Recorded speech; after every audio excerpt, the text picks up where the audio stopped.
song about a man who dared to fall head over heels for a woman who shared.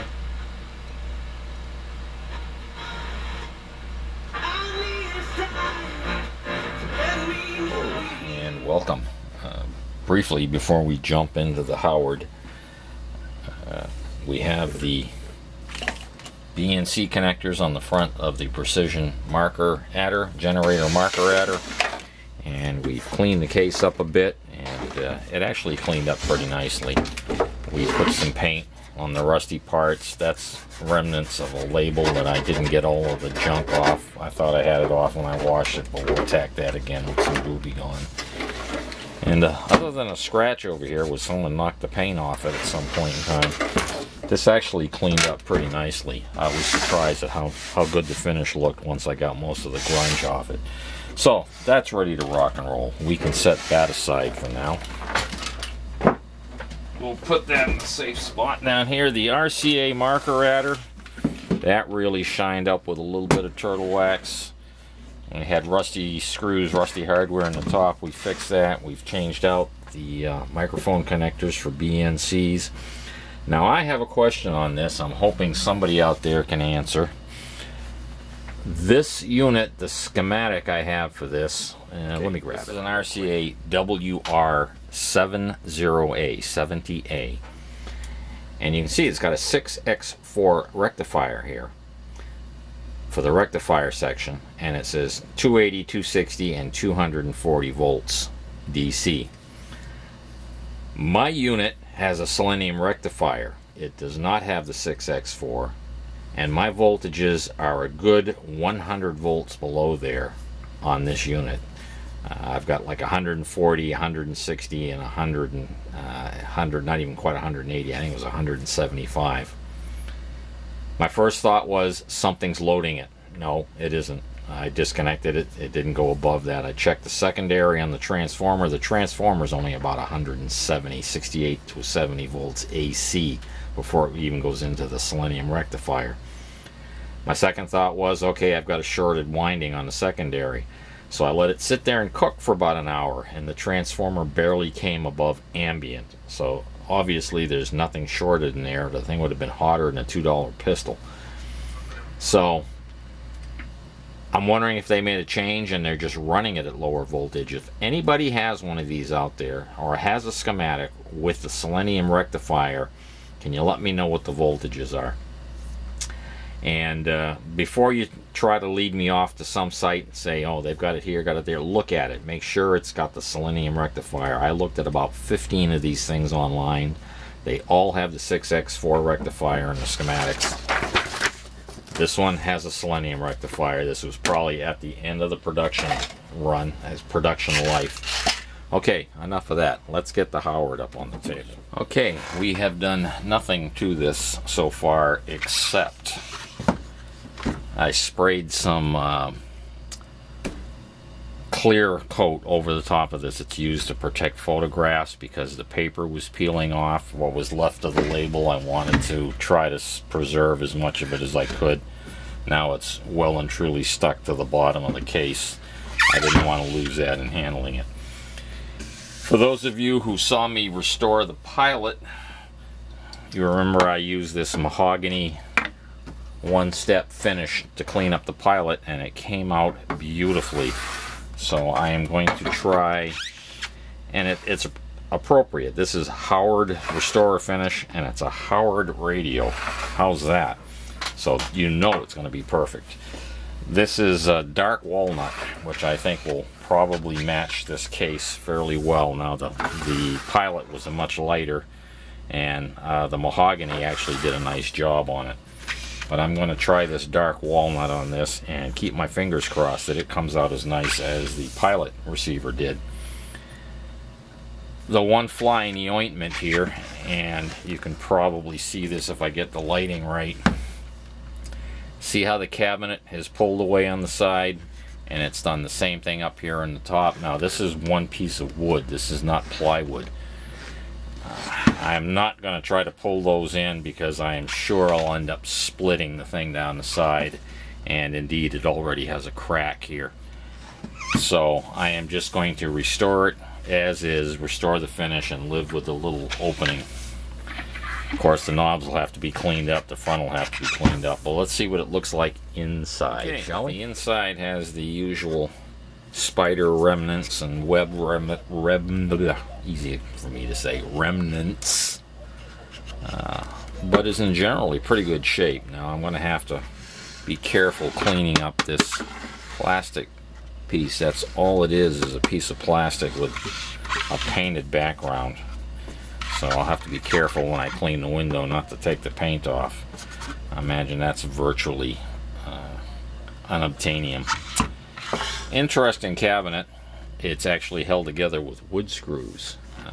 You don't see that too often. They're just usually glued together, but this actually has wood screws holding the sides onto the base. It's probably why it never fell apart.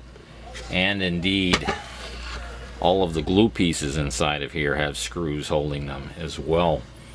It appears to be a very well made cabinet. Now, just looking at the screws and the wood and the, you know, the rust on the heads, they've been in there like forever. So I'm presuming, and I'm fairly certain, that those were original. I can see right away we're going to have to restring this. I'm seeing a knot right in the middle of the dial cord, and indeed it's not turning it. It's all there, but I do have the schematic. I have the SAMs and the riders for this, so putting another dial cord on won't be a problem. We'll have to probably replace this audio line with a fresh piece. Gee, I'd like to find some cloth covered audio line like that. At any rate, all the tubes are here. I should say this one was missing when I got it. That was something else I did. The audio output tube was missing, but I had one. This is a 6J5 audio output, but everything else was there. So I'd slid a tube in when I got it. Now, oddly, this looks like it would be for an FM dipole. And this does use a dipole antenna. However, the dipole, you remove this wire. Now this wire is connected to the line cord through a capacitor according to the schematic. So like a lot of modern sets, it uses the line cord for an antenna. Or you remove this one wire, and when you do, you take your FM dipole and connect it to the chassis ground and this one terminal, the A terminal. The B terminal is for audio to the phonograph and ground. You would make up another cable. This would plug in to the receiver. This is where you would connect your phonograph to. Now, why they didn't provide another RCA jack, I don't know. But I guess you were supposed to cut the RCA jack off, connect it here and here. This is where the pickup would go in. So the phonograph would go in here and then out here, and when you were in the off position, it bypassed the FM tuner and fed your phonograph right back into its original position. So you could play the phonograph, and when you turned on the FM, it disconnects the turntable and connects the FM converter to the phonograph jack. Nice compact little chassis, and I notice it's got a triple gang tuning capacitor. We've got some piston trimmers here. That's nice. This one here is your normal compression type, but these piston trimmers are nice. They're very stable, typically. And I'm seeing, of course, there's a 10 microfarad 50 working volt. That'll have to go. I'm dead sure. This is going to be something I use fairly often, so I'll be recapping this almost in its entirety.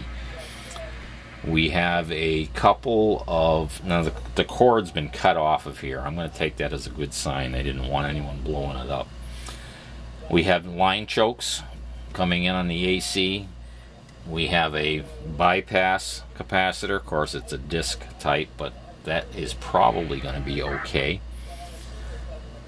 A waxy paper cap the electrolytic, and it looks like everything else in here.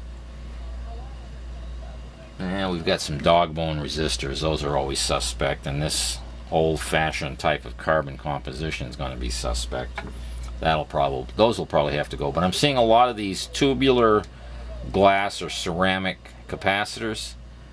I see a disc type cap here that's separated. That'll have to be replaced.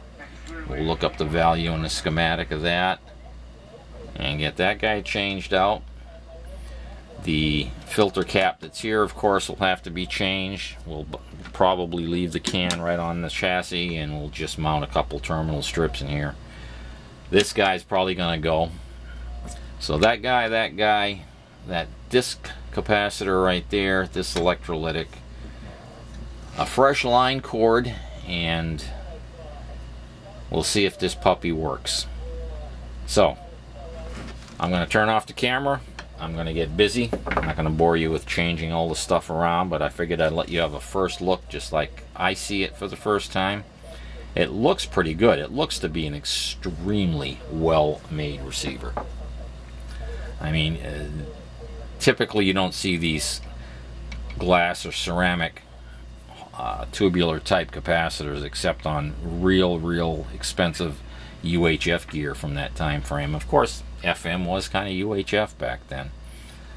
And just about everything else is disc ceramic capacitors, with the exception of 1, 2, 3, and the main filter cap. So, very nicely made unit. And notice the separation between the audio power supply section and the RF section. They took some pains when they built this to do it right. Nice looking unit. I'm looking forward to getting this thing up and going. See you in a bit. And through the magic of YouTube, we've moved ahead.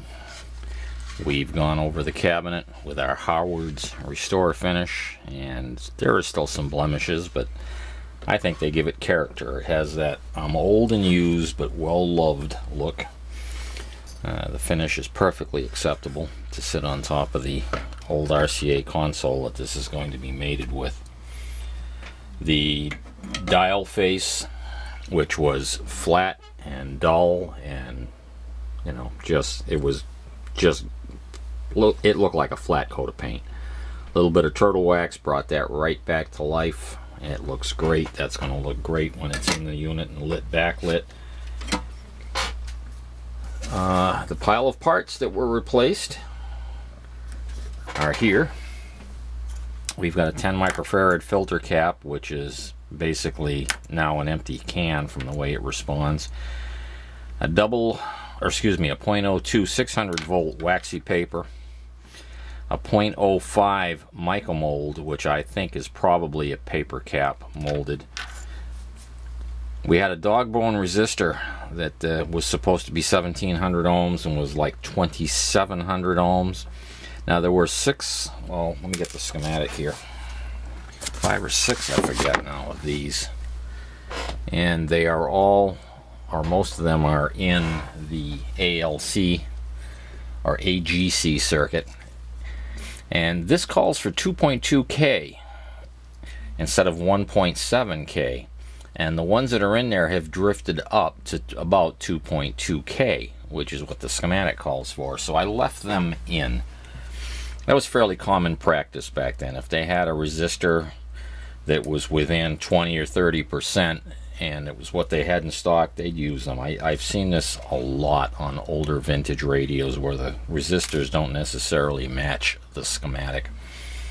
These receivers were extremely forgiving of component values. Now if something's drifted twice its value, like this guy here, then of course they've got to be changed. These two resistors, the worst ones, believe it or not, these had doubled in value. These were 5% resistors. These two resistors are here in the detector slash discriminator. One here and one here. They're supposed to be 8.6K and they had drifted up to like 12K. And they're marked correctly, but they drifted way out of tolerance. So we changed those. And if we swing over here, We bypassed the filter capacitor. The original filter is still in place inside there.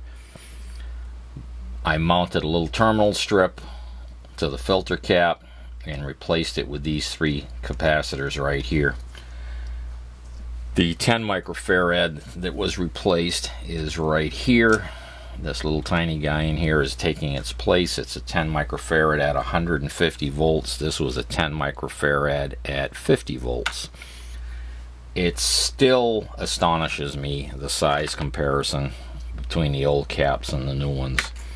And I still get queasy putting these in place of those big can filter caps. But they work, and I haven't had any fail, but it's still, I grew up with the big capacitors, and it just boggles me how they can get the electrolyte, or the insulation in these caps, let's put it that way, the insulation to stand up to the voltages in that size package. It just, the 0.02 is here.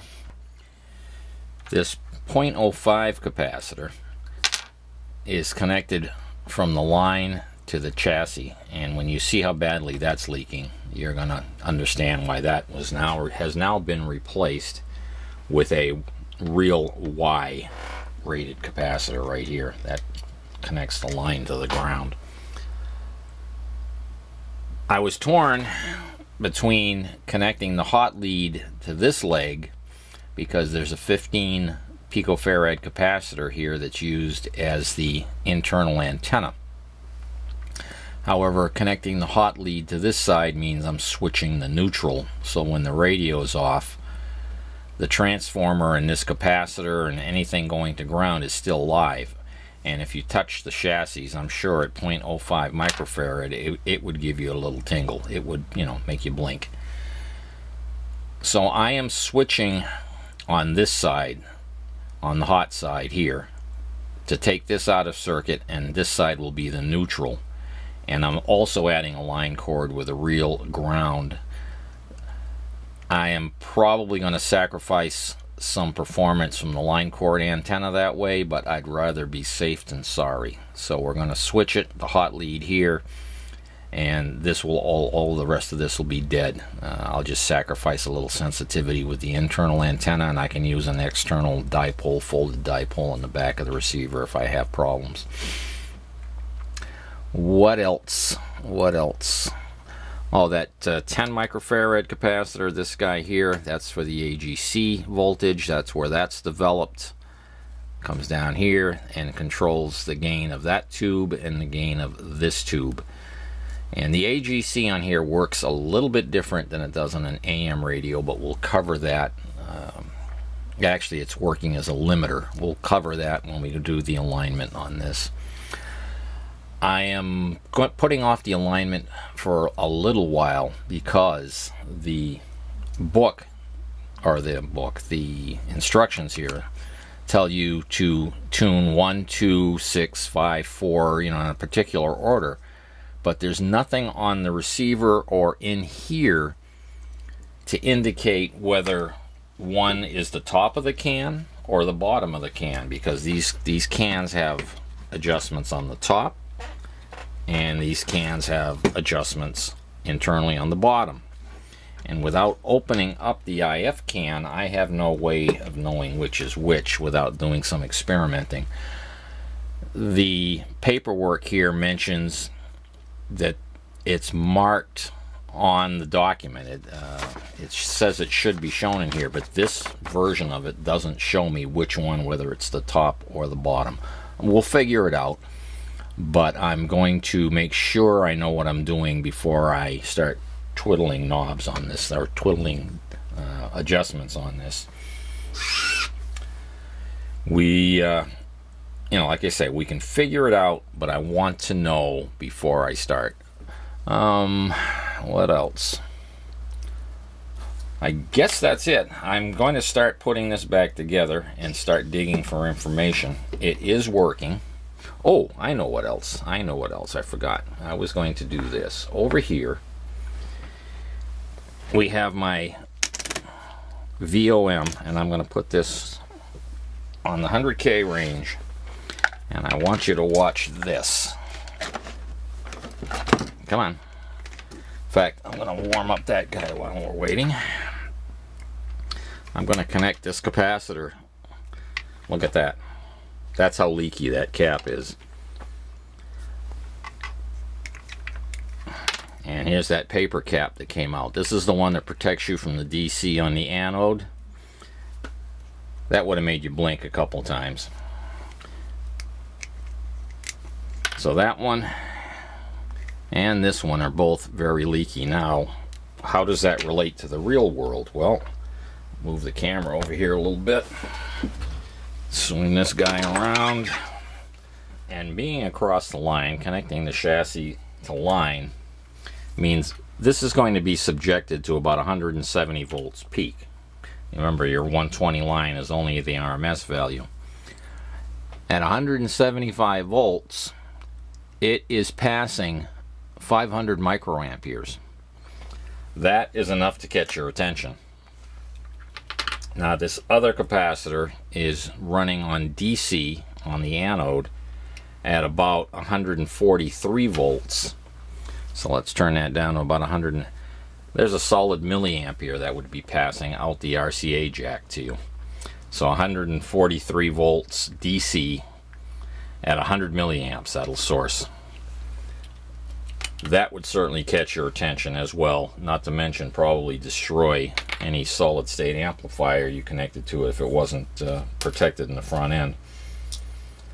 So those definitely had to be replaced. I'm going to slip this back in the cabinet for now, and we'll take one more quick thing before we put the cabinet back on. The only thing connecting the power supply section to the rest of the receiver is a rivet here and a rivet on the other side that connect the power supply sub chassis to the main chassis. Probably would have been fine, but the oxidation between these two pieces over 70 years or however old this thing is, I wanted to make sure that we had a good DC path, return path, and eliminate any chance of noise being introduced from resistance between these two. So I cleaned off, just buffed a little area with a Dremel tool there, and one up here, and soldered this in 3 places, tack soldered it in 3 places, so that there's absolutely a bonded connection between those two. And that I used my trusty old Weller D550 325 watts with a homemade number 10 tip on it. That made short order of it. I mean, it literally took me about 3 seconds, not even that, perhaps 2 seconds per spot to solder that together. So we made that in hopes that we will eliminate any noise.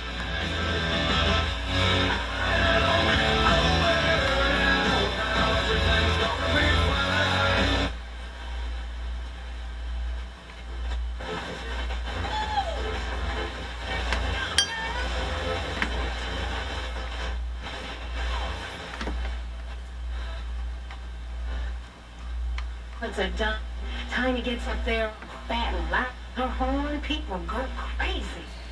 Ruby hears footsteps behind her. Finally, she thinks, smiling as she catches Tiny's eye.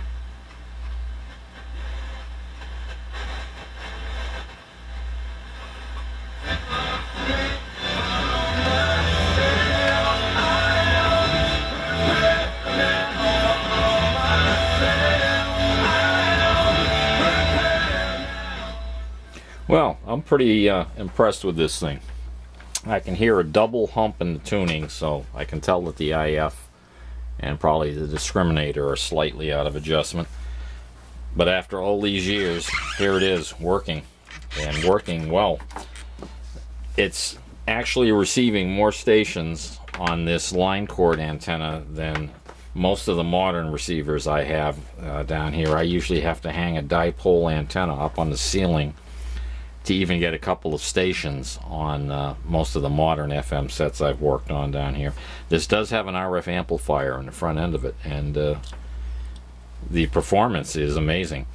I can get like 5 or 6 stations down here, and I understand I live in a valley and we're down in the basement, and FM reception is a joke in this area. In fact, I can't even get cell phone reception down here without putting in a booster, a cell phone booster. I have a cell phone antenna about 60 feet up in the air on the tower, and a cell phone booster down here connected to it, so that I can have cell phone coverage in this area. So the fact that this thing will pull in 5 or 6 stations using nothing but the line cord for the antenna, just, it's amazing.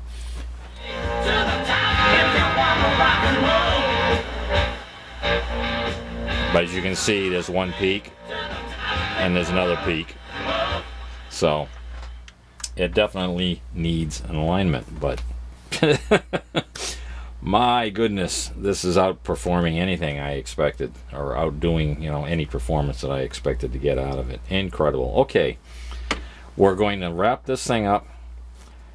Oh, I did have to replace some tubes. There's 3 6BA6s, yeah, in here. They were all bad. I find that almost anything that has a 6BA6 in it, the tube is usually bad. I don't know what it is about those. We replaced the audio amp tube. The 6AT7, no, excuse me, 12AT7 that was in here had an intermittent cathode short, even though the emission was real good, so we pitched that and put a new old stock 12AT7 in there so that we wouldn't have any hum on the audio. And other than changing a couple of capacitors and a couple of resistors, in fact, I bet if I'd left the resistors alone, it still would have played. So up and coming will be a rundown on the different sweep generators, and then an alignment on this once I'm sure of what part of the schematic references what part of the IF can, so that we get the alignment correct. That's it for now. See you soon. Bye-bye.